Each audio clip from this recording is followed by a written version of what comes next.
Hey there, Ray from Bridge Marina, talking today about horsepower, where size does matter, unfortunately, or fortunately. A big question we get often with pontoon boats, whether it's double or triples, is what kind of horsepower do I want to have on there? What's the right horsepower? And that answer really comes from you. And the only way we can get to that is by asking you a lot of questions about what you're going to be doing with a boat. So please be as truthful as you can with us when we're asking, like, what are you really trying to get out of it? Is it the top speed? Is it a lot of comfort with your family? Like, who's going with you? We have folks that come in that want the highest speed and such, but they're going out with their grandparents, and my grandma and grandpa don't want to go 50, likely. So you really want to have an understanding of what you're going to do with that boat most of the time. Like, what are you looking to do with it? Then it's going to come down to size of boat and load.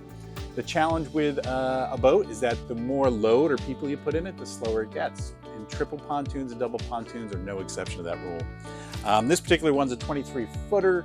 It can seat 11 people. 11 people is a lot to move, especially when they bring gear or coolers.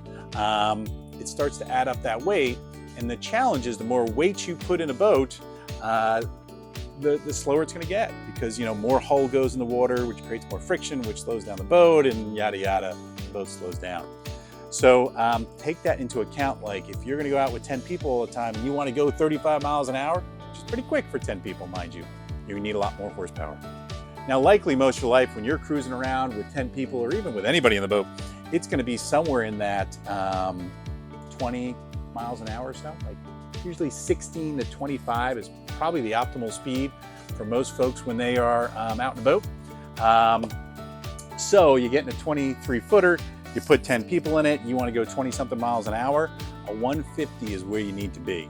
You get in a 21-footer like this, where this is a triple pontoon with the lifting strakes. This is like the performance tune, which does make a difference as well. You can get to a 115. You bump up, you want a 25-footer, which of course is going to take more people, where you're going to start putting in 12, 13 people. You're going to need to go up with that horsepower as well, and you probably need a 200. Come in, talk to us, have a candid conversation with us, because we're going to be really candid with you about seeking out to understand you and what your needs are. And we're going to help you figure out what is the right boat for you, and what's the right horsepower for you. And we're going to tell you when you think, when we think you're going too much or too little. And then, of course, that horsepower at the end of the day is going to adjust to your price as well. So be ready for some budget changes if you're not sure what your true horsepower is. So with that, thanks for watching. Reach out to us with any questions. You can DM us, you can email us, you can call us up. We're here to help you out, whether it be you're trying to figure out the right pontoon boat to buy, or a fiberglass boat to buy, or you want to join the club, or maybe you want to do a rental, or you want to do some education with us. Just reach out to us. That's what we're here for. So thanks for watching, and I hope to see you on the water.